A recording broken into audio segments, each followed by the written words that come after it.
and welcome to the Menopause Mindshift Self-Love Podcast, where we are inspiring women in menopause to unleash their inner queen, write their own story, and define their own menopause journey. I am your host, the Menopause Queen, Lisa R. Triggs, certified menopause coach, certified neuroscience coach, motivational speaker, and best-selling author of The Menopause Mindshift, How I Unleashed My Inner Queen, and you can too. This is a space for real, honest conversations about menopause, because menopause isn't just about hormones. It's neurological, it's emotional, and it's deeply personal. After 20 years of navigating menopause, I've learned that what most women are missing isn't more information, it's a different way of seeing themselves. And in this podcast, we talk about what's really happening in your body, your brain, and the tools that support you in feeling better. You'll hear from inspiring guests, as well as the insights and perspective shifts that changed everything for me. Because self-love in menopause isn't a luxury, it's the foundation. So if you are ready to think differently about menopause, reconnect with yourself, and define your own journey, you are in the right place. How long do our menopause symptoms last? Is it just 10 years? Is it 20 years? Doctors tell us that menopause is supposed to last approximately 12 months. And they determine that on the time frame from a woman's last cycle. If a woman has not had a cycle for 12 months, that is considered menopause. The total duration of menopausal symptoms can vary from 2 to 14 years, with an average duration of around 7 years. And there are several factors that influence how long a person's symptoms will last, including age and genetics. What's your family history? That can play a role, and how old you are when your perimenopause actually begins. Post-menopausal conditions and symptoms. So let's talk about how long do menopause symptoms actually last? Could it be 5 years, 10 years, 20 years, the rest of our life? Let's talk about postmenopausal symptoms and how they affect us. So I did a little research in preparing for this, and I've asked the Google gods, I call it, the Google gods, about factors that influence menopause symptom duration. Now, actual menopause is supposed to last about 12 months. So the doctors tell us. And I guess that is based on, if you do blood work, hormonal levels, things like that, that determines what stage of menopause you're at. Your estrogen, and progesterone and your other hormone levels will help you determine which stage of menopause you're at, peri, menopause, or post. But here's the thing. Just because you're considered post-menopausal, or in the medical community's mind that you're essentially done menopause, doesn't necessarily mean that you're not going to continue to have symptoms. And sometimes worse symptoms. And in my case, I found that my symptoms were in post-menopause, not actually during menopause. During the menopause period, when I had stopped my cycles altogether, was actually when I found that my libido and everything increased. I was hornier during that time. I was a little more adventurous, and was open to trying a few new things, because I thought, okay, this stage of my life, let's give it a whirl. And this was actually around the time that my husband started to have his difficulties and symptoms for his tumor. So in a lot of ways, I was like, what is going on here? Can I catch a break? The total duration of menopause symptoms can vary from 2 to 14 years, with an average duration of around 7 years. So that means that we can expect to continue to have symptoms up to 14 years, as few as 2, up to 14, but with an average of 7 years after that 12-month menopause period. Several factors influence how long a person's symptoms will last, including that age and genetics, depends how old you are when perimenopause begins, and your family history can play a role. Ethnicity.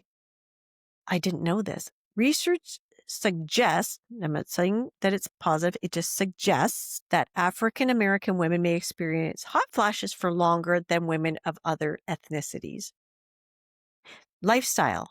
Factors like smoking, obesity, diet, and physical activity can influence the severity and duration of symptoms. And then lastly is stress and mental health. Perceived stress, anxiety, and depression can be associated with longer lasting symptoms. So, age and genetics, ethnicity, lifestyle, stress, and mental health. I do know of people who are in denial that they are not continuing to have menopause symptoms years after full menopause. If your body's under personal stress or there's something else going on, you can still develop new symptoms. That's my belief anyway.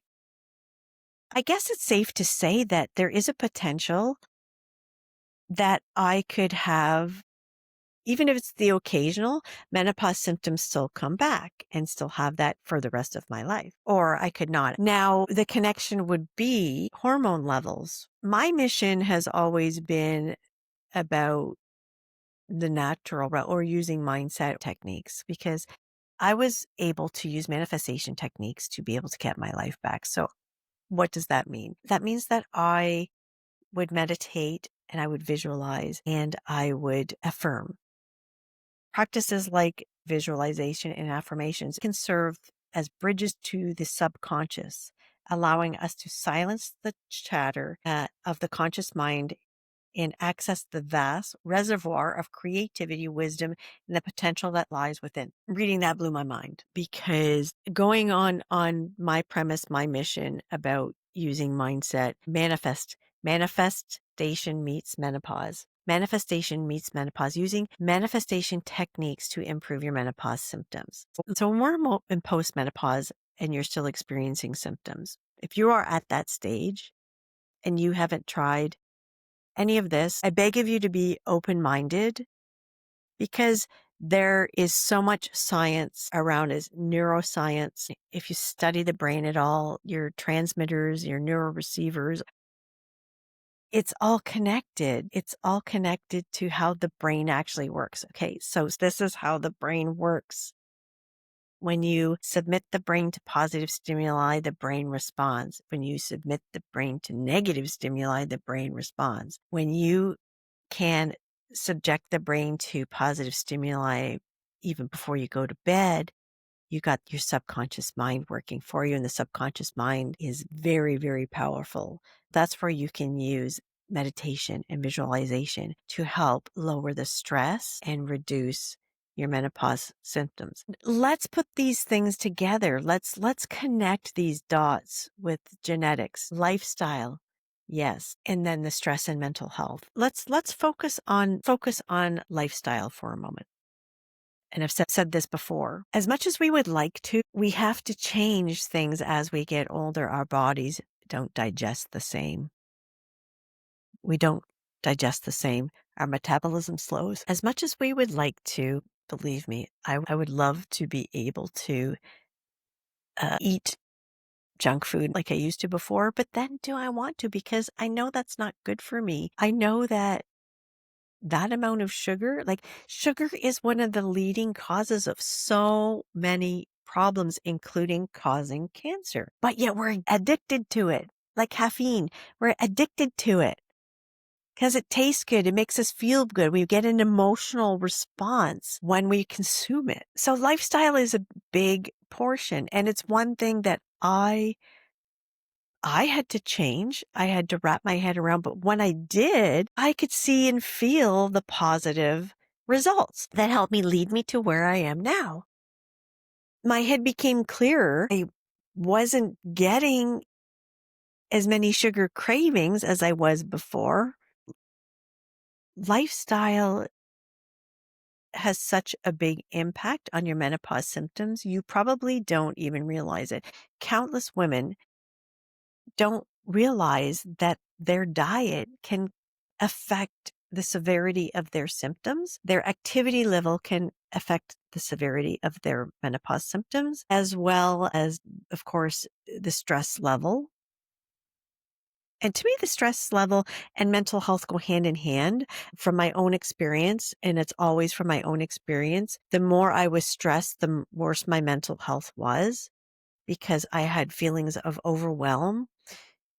And I let it control me until I learned how to control it more, how to be aware, uh, how to be grateful for the people and things in my life instead of finding things wrong with them, like to retrain my brain to switch that train of thought from negative to positive, because it's so easy for us to naturally just think of things in a negative way. It takes more energy to think of things in a positive way. So we gravitate towards the negative. We are raised in a certain way. We are products of our upbringing.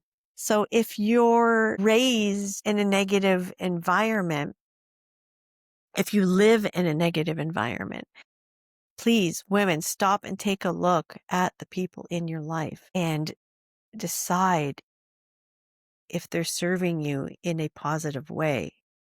I'm not saying omit anybody from your life unless you feel you need to in order for you to live your best life. If you're in a relationship that does not serve you, is not healthy for you, you're not growing, you're not evolving, that's a choice for you to make. These are all the things that affect your post-menopausal life.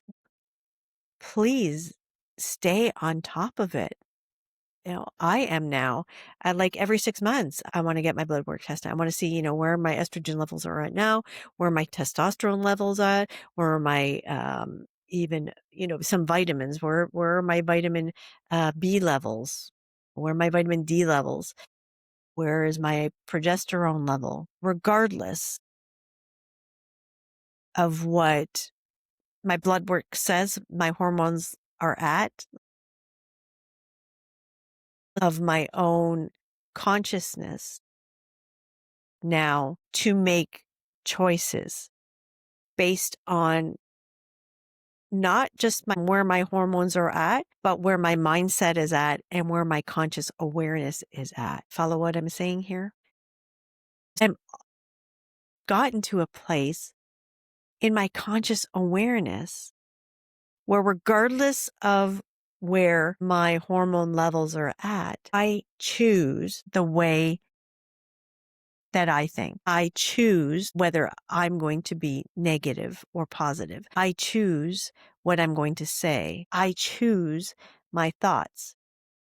And that's a pivotal thing. That's a big thing to know and to realize, because that means that you don't need the other stuff. That means that you have control, that I have control, and that I choose to live a happy life and be joyous regardless of where my hormone levels are at. And this is getting a little deep, but hey, let's get a little deep, because it's important to know. It's important to realize that you can deal with your post-menopausal symptoms, with your menopausal symptoms, peri-menopausal, post.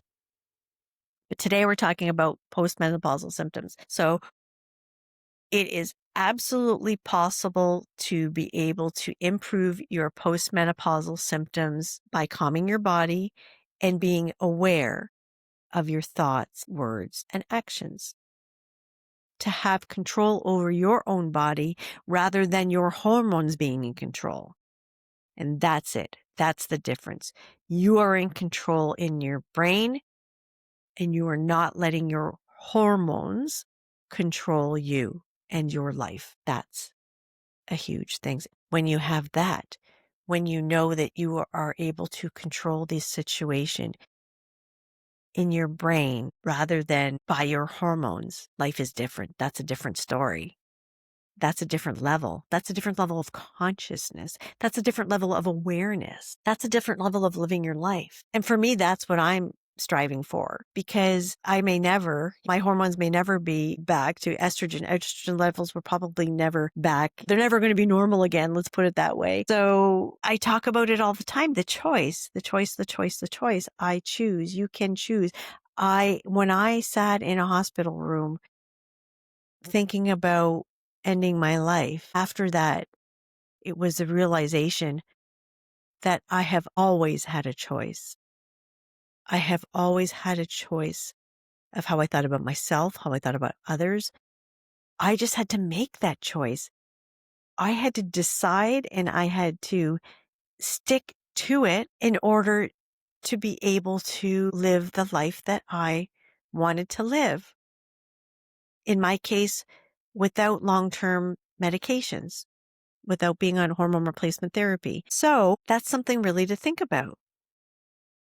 Can you do it? Absolutely. Is it work? Absolutely. But does it become easier? Absolutely. You're training your brain, right? It becomes habit. It becomes habit to be able to think in a certain way and have that thought process. Have your brain control things, not your hormones. And that's a pivotal thing. That's an awesome thing. And I wish everyone could do it. We wouldn't need medications in the world if we could do that. You know how the phrase mind over matter, that applies here. Mind over matter. The mental strength to be able to say, okay, I'm not letting my hormones control me. I am controlling my hormones. I am in control of this body. I am in command of this body.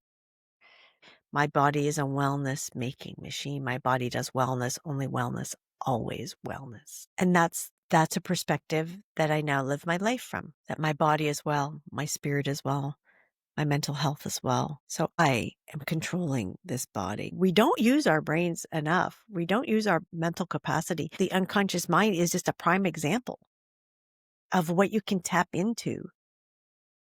You can change your life in your sleep when you're doing nothing, just by subjecting your brain to certain stimuli as you're falling asleep, or have something play while you're sleeping.